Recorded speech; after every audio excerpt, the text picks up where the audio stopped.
Les amis, très heureux de vous retrouver aujourd'hui pour une nouvelle vidéo, pour ce dernier débrief avant la trêve. On va souffler, on a une grosse journée football aujourd'hui, que ce soit Serie A, Ligue 1, PL, FA Cup. On a eu une journée de malade mental qui s'est clôturée de la meilleure des manières côté Real Madrid avec un superbe match, avec un superbe scénario et évidemment un résultat qui te permet de croire au titre côté Liga. Real Madrid, même si tu as 4 points de retard, on restera dans le train, on ne va rien lâcher. J'ai l'impression que ce Real Madrid-là aurait pu avoir des points et des points de retard au fil des résultats, mais on s'accroche, tel le petit gamin qui t'accroche le tir pour pas que tu partes, tel le moucheron sur ta vitre. Les gars, on sera là jusqu'à la fin. Je sais pas quand est-ce qu'on va lâcher, je sais pas quand est-ce qu'on fera le faux pas. C'est de l'endurance, c'est savoir qui fera le faux pas en premier entre le Real et le FC Barcelone, bien que le FC Barcelone ait 4 points d'avance et qu'il y a un Classico en fin de saison. Donc même si on gagne le Classico, on n'aura pas notre destin en main. Il faut que le Barça chute au moins une fois et que pendant ce temps,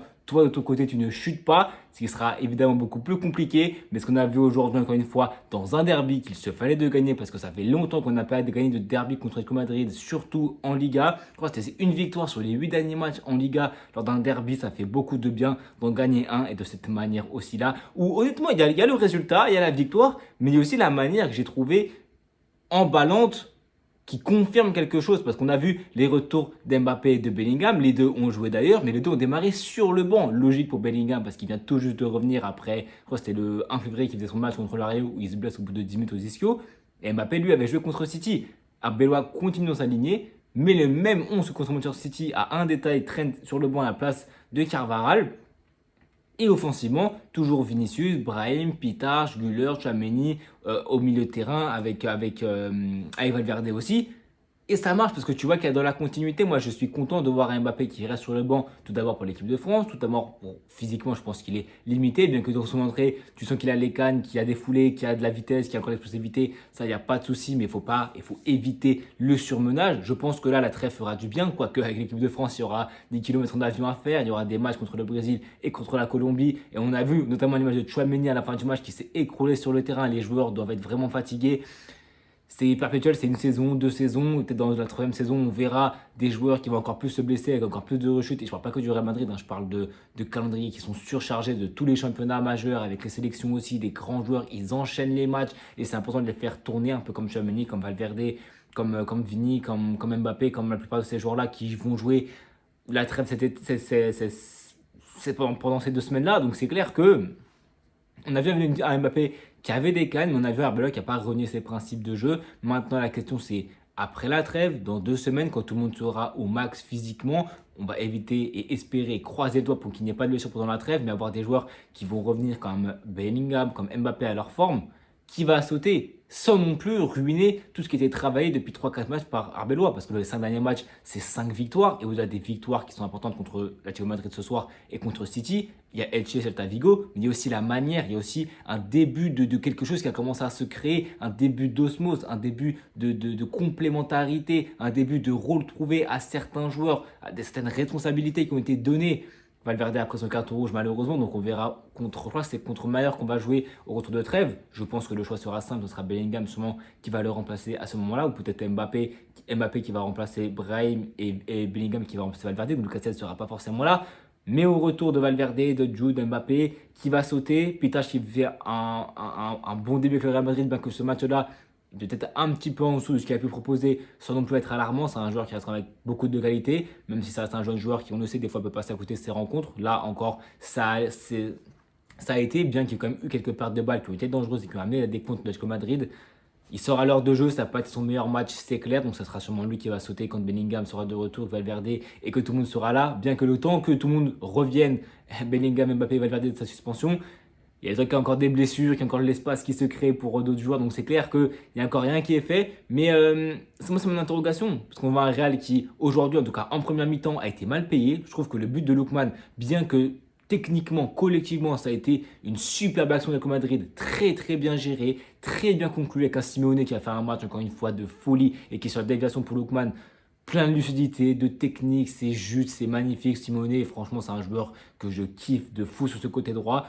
Belle déviation pour Lookman. Le 1-0 est sévère parce qu'en première mi-temps, je trouve que tu te crées beaucoup d'opportunités, tu te crées des vraies situations dans des rôles où Brahim, quand il prend la profondeur, quand tu le trouves, quand il se projette, c'est très fort. Et j'ai l'impression que ce Real, des fois, on le sait, le 4-4-2 sans ballon avec Güler sur le côté gauche, Valverde sur le côté droit et le double pivot, Pitar, Tchouaméni et Brahim Vinicius.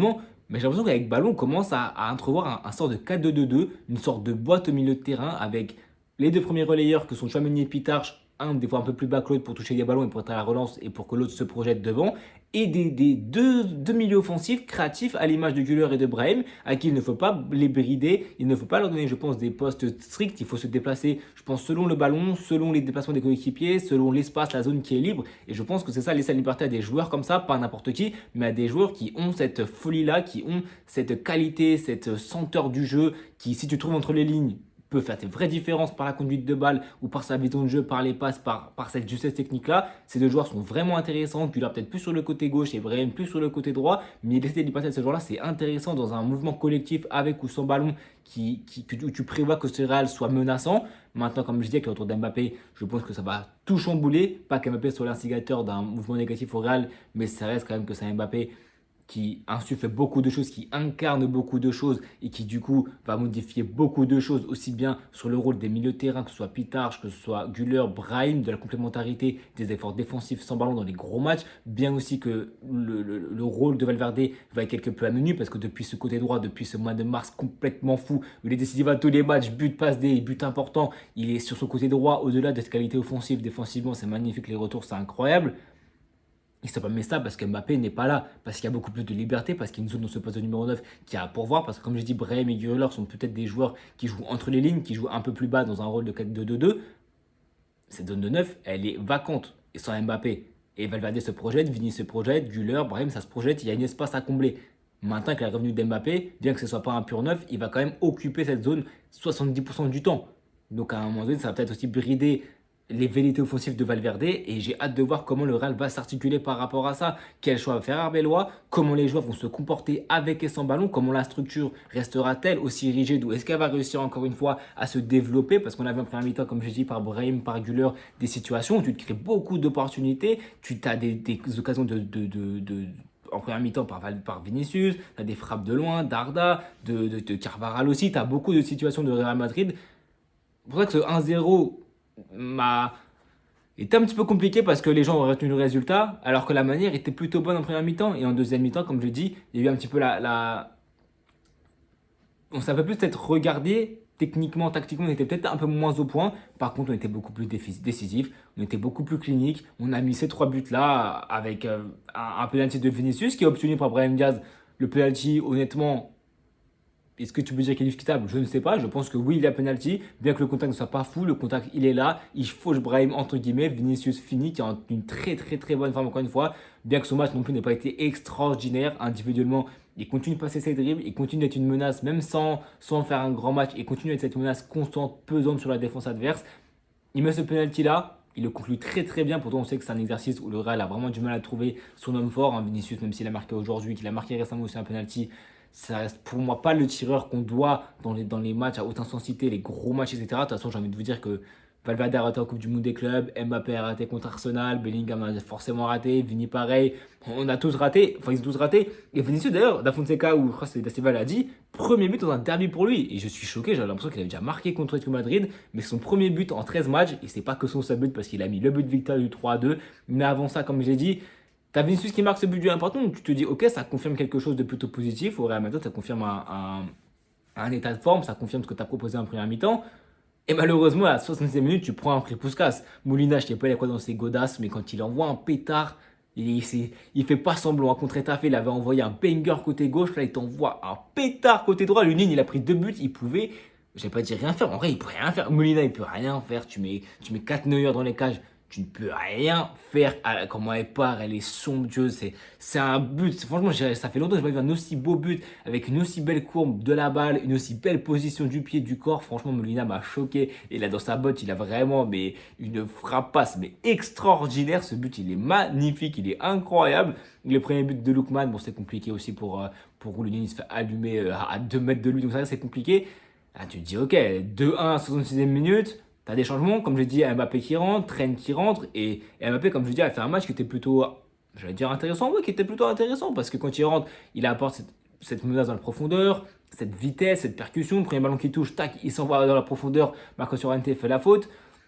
Dans un run final en Liga, à 4 points du Barça, en Ligue des Champions avec le Bayern, avoir le retour de Mbappé, c'est important. Le retour de Bellingham, c'est important pour la rotation déjà de une, mais pour avoir des joueurs qui, s'y sont, comme Valverde a fait son match contre City et Vinicius Inter son match aujourd'hui et depuis janvier, si ces joueurs-là reviennent en forme et qu'ils arrivent à leur moment clé, ils arrivent à leur point ascendant, ils arrivent à être au niveau dans un match qui est très important, qui compte, bien que collectivement, ça restera limité, si seulement une ou deux de ces individualités-là arrivent à performer dans un match, on sait qu'avec les qualités individuelles intrinsèques des joueurs, ça peut faire une grande différence. Donc c'est pour ça que c'est assez positif de la retour de ces joueurs-là. Mais du coup, comme je dis, 2-1 à 76e minute.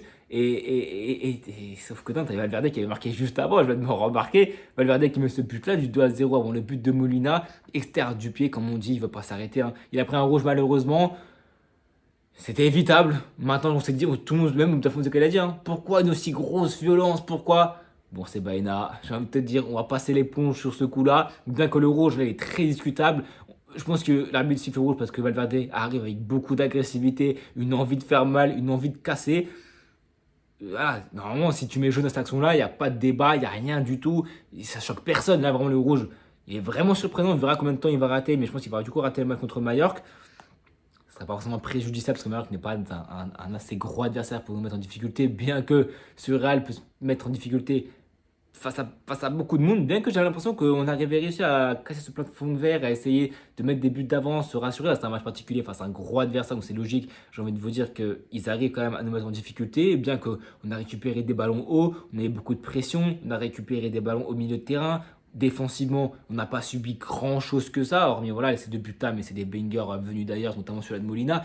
Dans la surface, tu n'as pris qu'un seul frappe cadré au-delà du but de Lookman. Donc c'est plutôt positif défensivement le comportement, les courses, bien que voilà, Garcia Carvajal individuellement c'est trop compliqué et normalement ça n'a plus sa place actuellement au Real Madrid. On fait avec les joueurs qui sont cassés. Donc c'est là qu'Ayrat va revenir, Trent va revenir. Trent évidemment passeur aussi pour Vinicius, même si bon, c'est Vinicius qui fait tout le travail. C'est le génie de Vinicius, c'est le génie d'un joueur qui cette frappe-là, il a beaucoup tenté cette saison. Elle a rarement passé.